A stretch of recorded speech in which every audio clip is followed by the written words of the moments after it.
hello my dear student of 7th class पैस revision test ਜਿਹੜਾ 2018 October ਨੂੰ ਤੁਹਾਡਾ ਹੋਇਆ ਬੇਟਾ ਜੀ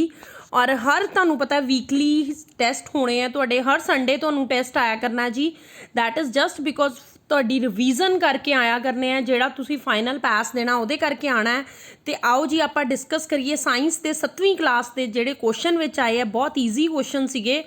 ਤੁਹਾਡੇ ਅਨੁਸਾਰ ਮਨੁੱਖੀ ਸਰੀਰ ਦੀ ਸਭ ਤੋਂ ਵੱਡੀ ਗ੍ਰੰਥੀ ਕਿਹੜੀ है which is the largest gland in the human body according to you आपको क्या लगता है कि मानव शरीर की सबसे बड़ी ग्रंथि क्या है जिगर लीवर लुब्बा पैंक्रियाज पित्ता गॉल ब्लैडर ਜਾਂ ਇਹਨਾਂ ਵਿੱਚੋਂ ਕੋਈ ਨਹੀਂ ਤੇ ਡੀਅਰ ਸਟੂਡੈਂਟਸ ਤੁਹਾਨੂੰ ਇਹ ਪਤਾ ਹੈ ਕਿ ਜਿਹੜੀ ਸਭ ਤੋਂ ਵੱਡੀ ਗ੍ਰੰਥੀ ਹੈ ਜਿਹੜੀ ਮਨੁੱਖੀ ਸਰੀਰ ਦੀ ਹੈ ਯਾਨੀ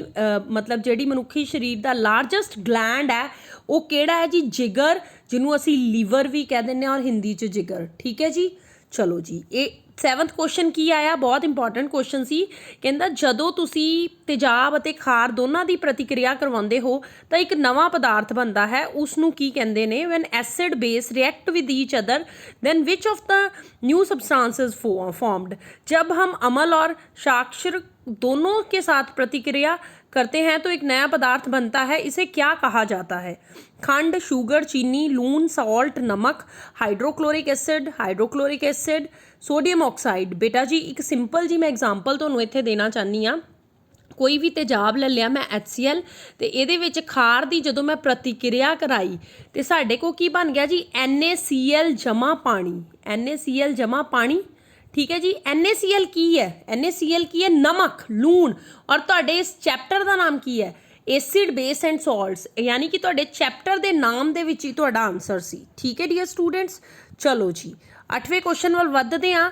ਅਧਿਆਪਕ ਨੇ ਜਮਾਤ ਵਿੱਚ ਪੜ੍ਹਾਇਆ ਕਿ ਖੂਨ ਦੇ ਪਰਿਵਹਨ ਦੀ ਖੋਜ डैश ने की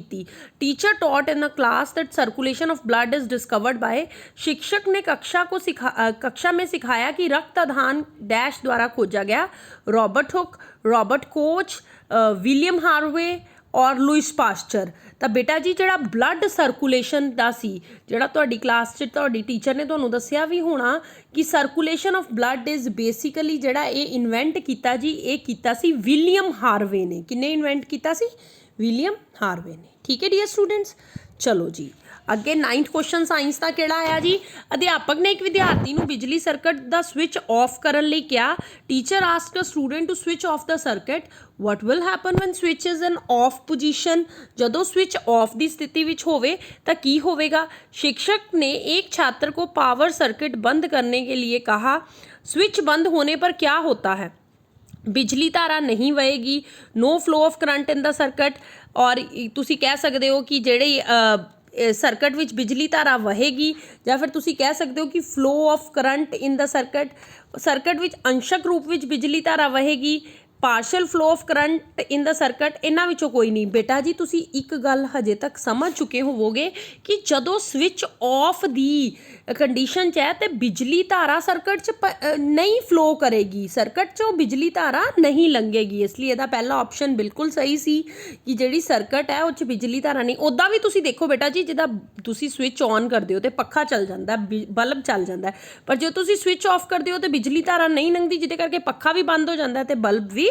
बंद हो जाता है चलो जी 10th क्वेश्चन सिमरन अपनी भैन नूं दस रही सी कि अज उन्होंने साइंस अध्यापक ने जमात विच एक किरिया राही समझाया कि जदों असीं अपने सज्जे हत्थ दी विचकारली अते पहली उंगल नूं अपने खब्बे गुੱਟ ਦੇ ਉੱਤੇ ਰੱਖਦੇ ਹਾਂ ਤਾਂ ਸਾਨੂੰ ਧਕ महसूस ਹੁੰਦੀ है इस ਧਕ ਨੂੰ ਅਸੀਂ ਕੀ ਕਹਿੰਦੇ ਹਾਂ सिमरन was telling to her sister that today her science teacher explained by an activity that when we place the middle and index finger of our right hand on the inner side of our left wrist we will feel some throbbing movement what we called this throbbing